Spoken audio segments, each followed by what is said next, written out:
श्रीमद्भागवत महापुराण नवम स्कंद अध्याय 24 विदर्भ के वंश का वर्णन।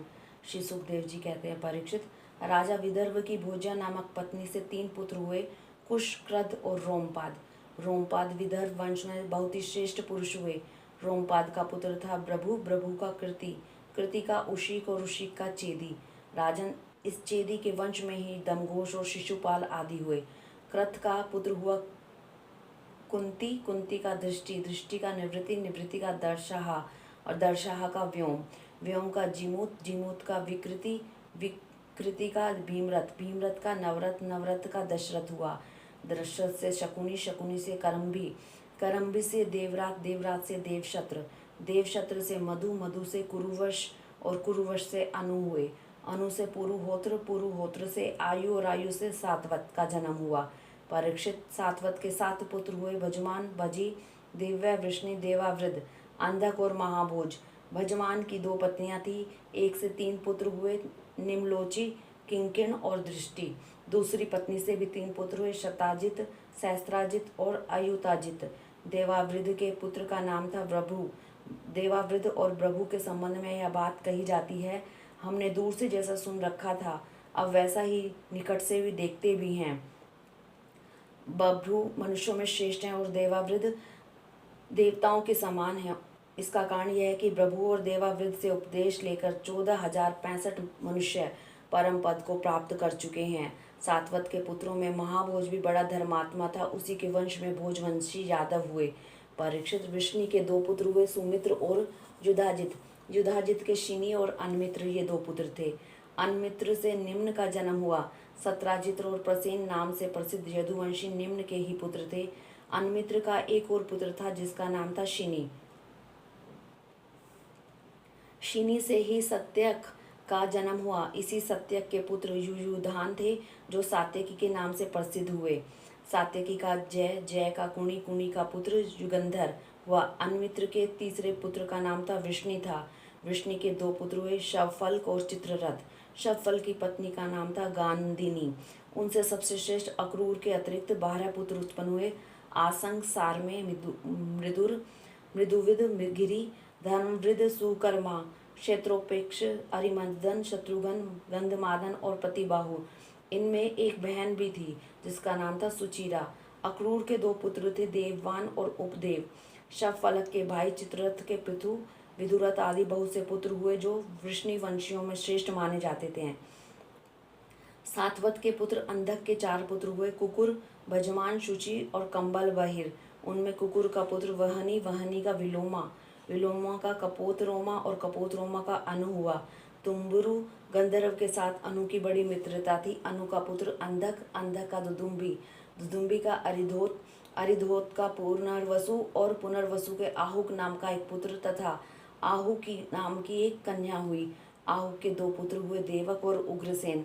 देवक के 4 पुत्र हुए, देववान, उपदेव, सुदेव और देववर्धन। उनकी 7 बहनें भी थी, धृतदेवा, शांतिदेवा, उपदेवा, श्रीदेवा, देवरक्षिता, सहदेवा और देवकी। वसुदेव जी ने इन सब के साथ विवाह किया था। उग्रसेन के 9 लड़के थे, कंस, सुनामा, न्यग्रोध, कंग, शंकु, सुहु, राष्ट्रपाल, सृष्टि और तुष्टिमान। उग्रसेन के 5 कन्याएं भी थी, कंस, कंसावती, कंका, शूरभु और राष्ट्रपालिका। इनका विवाह देवभाग आदि वसुदेव जी के छोटे भाइयों से हुआ था। चित्ररथ के पुत्र विदुरथ से शूर, शूर से भजमान, भजमान से शिनी, शिनी से स्वयंभोज और स्वयंभोज से हरदीक हुए। हरदीक से 3 पुत्र हुए, देवबाहु, शतधन्वा और कृतवर्मा। देवमीट के पुत्र शूर की पत्नी का नाम था मारिशा। उन्होंने उनके गर्भ से 10 निष्पाप पुत्र उत्पन्न किए, वसुदेव, देवभाग, देवश्रवा, आनक, संजय, शामक, कंक, शमीक, वत्सक और वृक। ये सब के सब बड़े पुण्य आत्मा थे। वसुदेव के जन्म के समय देवताओं के नगाड़े और नौबत स्वयं भी बजने लगे थे, अतः वे आनंद दुदुम्बी भी कहलाए। वे ही भगवान श्री कृष्ण के पिता हुए। वसुदेव आदि की 5 बहनें थी, पृथा, जिसको कुंती कहते हैं, श्रुतदेवा, श्रुतकीर्ति, श्रुतश्रवा और राज अधिदेवी। वसुदेव के पिता शूरसेन के एक मित्र थे, कुंती भोज। कुंती भोज की कोई संतान न थी, इसलिए शूरसेन ने उन्हें पृथा नाम की अपनी सबसे बड़ी कन्या गोद दे दी। पृथा ने दुर्वास ऋषि को प्रसन्न करके उनसे देवताओं को बुलाने की विद्या सीख ली। एक दिन उस विद्या के प्रभाव की परीक्षा लेने के लिए पृथा ने परम पवित्र भगवान सूर्य का आह्वान किया। उसी समय भगवान सूर्य वहां आ पहुंचे। उन्हें देखकर कुंती का हृदय विस्मय से भर गया। उसने कहा, भगवान मुझे क्षमा कीजिए, मैंने तो परीक्षा करने के लिए ही इस विद्या का प्रयोग किया था। अब आप पधार सकते हैं। सूर्यदेव ने कहा, देवी मेरा दर्शन निष्फल कभी नहीं हो सकता, इसलिए हे सुंदरी, अब मैं तुम्हें एक पुत्र उत्पन्न करना चाहता हूँ। हाँ, अवश्य ही तुम्हारी योनि दूषित न हो, इसका उपाय मैं कर दूंगा। यह कहकर भगवान सूर्य ने गर्भ स्थापित कर दिया और उसके बाद वे स्वर्ग चले गए। उसी समय उससे एक बड़ा सुंदर एवं तेजस्वी शिशु उत्पन्न हुआ। वह देखने में दूसरे सूर्य के समान जान पड़ता था। पृथा लोग निंदा से डर गई, इसलिए उसने बड़े दुख से उस बालक को नदी के जल में छोड़ दिया। परीक्षित, उसी पृथा का विवाह तुम्हारे परदादा पांडु से हुआ था, जो वास्तव में सच्चे वीर थे। परीक्षित, पिता की छोटी बहन शुद्ध देवा का विवाह करुष देश के अधिपति वृद्ध शर्मा से हुआ था। उसके गर्भ से दंत वक्त्र का जन्म हुआ। यह वही दंत वक्त्र है जो पूर्व जन्म में सनकादिक ऋषियों के शाप से हिरणाक्ष हुआ था।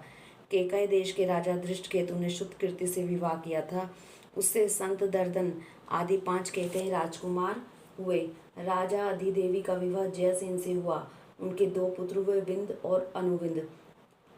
ये दोनों ही अवंती के राजा हुए। चेदीराज दंघोष ने शुद्ध शर्वा का पानी ग्रहण किया। उसका पुत्र था शिशुपाल, जिसका वर्णन मैं पहले 7वें स्कंद में कर चुका हूँ। वसुदेव जी के भाइयों में से देवभाग की पत्नी कंसा के गर्भ से 2 पुत्र हुए, चित्रकेतु, वृद्धबल। देवश्रवा की पत्नी कंसवती से सुवीर और ऋषुमान नाम के 2 पुत्र हुए। आनक की पत्नी कंका के गर्भ से भी 2 पुत्र हुए, सत्यजित और पुरुजित। संजय ने अपनी पत्नी राष्ट्रपालिका के गर्भ से वृष और दुर्मर्शन का आदि कई पुत्र उत्पन्न किए। इसी प्रकार श्यामक ने शूरभूमि नाम की पत्नी से हरिकेश और हन्याक्ष नामक 2 पुत्र उत्पन्न किए। मिश्र कृषि अप्सरा के गर्भ से वत्सक के भी वृक आदि कई पुत्र हुए। वृक ने दुर्वाक्षी के गर्भ से तक्ष, पुष्कर और शाल आदि कई पुत्र उत्पन्न किए। शमीक की पत्नी सुदामिनी ने भी सुमित्र और अर्जुनपाल आदि कई बालक उत्पन्न किए। कंक की पत्नी कर्णिका के गर्भ से 2 पुत्र हुए, ऋतधाम और जय। आनक दुदुम्बी वसुदेव की पूर्वी रोहिणी, भद्रा, बदिरा, रोचना, इला और देवकी आदि बहुत सी पत्नियां थी। रोहिणी के गर्भ से वसुदेव जी के बलराम, गद, सारण, दुर्मद, विपुल, ध्रुव और कृत आदि पुत्र हुए। पूर्वी के गर्भ से उनके 12 पुत्र हुए, भूत, सुभद्र, भद्रवाहा, दुर्मद और भद्र आदि। नंद, उपनंद, कृतक, शूर आदि मदरा के गर्भ से उत्पन्न हुए थे। कौशल्या ने एक ही वंश उजागर पुत्र उत्पन्न किया था, उसका नाम था केशी। उसने रोचना से हस्त और हेमांगद आदि तथा इला से उरुवल्क आदि प्रधान यदुवंशी पुत्रों को जन्म दिया। परीक्षित, वसुदेव जी के धृतदेवा के गर्भ से विपृष्ट नाम का एक ही पुत्र हुआ और शांति देवा से श्रम और प्रतिश्रुत आदि कई पुत्र उत्पन्न हुए। उपदेवा के पुत्र कल्प, वर्ष आदि 10 राजा हुए और श्रीदेवा के वसु, हंस, सुवंश आदि 6 पुत्र हुए। देवरक्षिता के गर्भ से गद आदि 9 पुत्र हुए तथा जैसे स्वयं धर्म के 8 वसुओं को उत्पन्न किया था, वैसे ही वसुदेव जी ने सहदेवा के गर्भ से पूर्विश्रुत आदि 8 पुत्र उत्पन्न किए। परम उदार वसुदेव जी ने देवकी के गर्भ से भी 8 पुत्र उत्पन्न किए, जिनमें 7 के नाम है कीर्तिमान, सुषेण, भद्रसेन, ऋजु, सनमर्दन, भद्र और शेष अवतार श्री बलराम जी। उन दोनों के 8वें पुत्र स्वयं श्री भगवान ही थे। परीक्षित, तुम्हारी परम सौभाग्यवती दादी सुभद्रा भी देवकी जी ही की कन्या थी। जब जब संसार में धर्म का ह्रास और पाप की वृद्धि होती है, तब तब सर्वशक्तिमान भगवान श्री हरि अवतार ग्रहण करते हैं। परीक्षित, भगवान सबके दृष्टा और वास्तव में असंग आत्मा ही है, इसलिए उनकी आत्म स्वरूपणी योग माया के अतिरिक्त उसे जन्म अथवा कर्म का कोई भी कारण नहीं है। उनकी माया का विलास ही जीव के जन्म, जीवन और मृत्यु का कारण है और उनका अनुग्रह ही माया को अलग करके आत्म स्वरूप को प्राप्त कराने वाला है। जब असुर ने राजाओं का वेश धारण कर लिया और कई अक्षौहिणी सेना इकट्ठी करके वे सारी पृथ्वी को रोंदने लगे, तब पृथ्वी का भार उतारने के लिए भगवान मधुसूदन बलराम जी के साथ अवतीर्ण हुए। उन्होंने ऐसी ऐसी लीलाएं की जिसके संबंध में बड़े बड़े देवता मन से अनुमान भी नहीं कर सकते। शरीर से करने की बात तो अलग रही, पृथ्वी का भार तो उतरा ही, साथ ही कलयुग में पैदा होने वाले भक्तों पर अनुग्रह करने के लिए भगवान ने ऐसे परम पवित्र यश का विस्तार किया, जिसका गान और श्रवण करने से ही उनके दुख, शोक और अज्ञान सब के सब नष्ट हो जाएंगे। उनका यश क्या है? लोगों को पवित्र करने वाला श्रेष्ठ तीर्थ है। संतों के कानों के लिए तो वह साक्षात अमृत ही है। एक बार भी यदि कान की अंजलियों से उनका आचमन कर लिया जाता है तो कर्म की वासनाएं निर्मूल हो जाती हैं। परीक्षित, भोज, वृष्णि, अंधक, मधु, शूरसेन, दारशाह, कुरु, संजय और पांडुवंशी वीर निरंतर भगवान की लीलाओं की आदरपूर्वक सराहना करते रहते हैं। उनका श्यामल शरीर सर्वांग सुंदर था। उन्होंने उस मनोरम विग्रह से तथा अपनी प्रेम भरी मुस्कान, मधुर चितवन, प्रसादपूर्ण वचन और पराक्रमपूर्ण लीला के द्वारा सारे मनुष्य को आनंद में सरोबार कर दिया था। भगवान के मुख कमल की शोभा तो निराली ही थी। मकराकृति कुंडलों से उनके कान बड़े कमनीय मालूम पड़ते थे। उनकी आभा से कपोलों का सौंदर्य और भी खिल उठता था। जब वे विलास के साथ हंस देते तो उनके मुख पर निरंतर रहने वाले आनंद में मानो बाढ़ सी आ जाती थी। सभी नर नारी अपने नेत्रों के प्यालों से उनके मुख की माधुरी का निरंतर पान करते रहते, परंतु तृप्त नहीं होते। वे उसका रस ले लेकर आनंदित तो होते ही, परंतु पल के गिरने से उनके गिराने वाले निम्न पर खींचते भी। लीला पुरुषोत्तम भगवान अवतीर्ण हुए मथुरा में वसुदेव के घर, परंतु वहां रहे नहीं। वहां से गोकुल में नंद बाबा के घर चले गए। वहां अपना प्रयोजन, जो ग्वाल, गोपी और गौओं को सुखी करना था, पूरा करके मथुरा लौट आए। ब्रज में, मथुरा में और द्वारका में रहकर अनेकों शत्रुओं का संहार किया। बहुत सी स्त्रियों से विवाह करके हजारों पुत्र उत्पन्न किए। साथ ही लोगों में अपने स्वरूप का साक्षात्कार कराने वाली अपनी वाणी स्वरूप श्रुतियों की मर्यादा स्थापित करने के लिए अनेक यज्ञों के द्वारा स्वयं अपना ही यजन किया।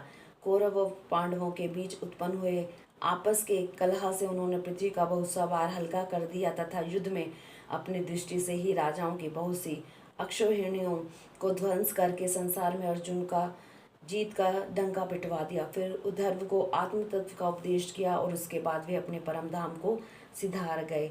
इति नवम स्कंद समाप्त। हरि ओम तत्सत।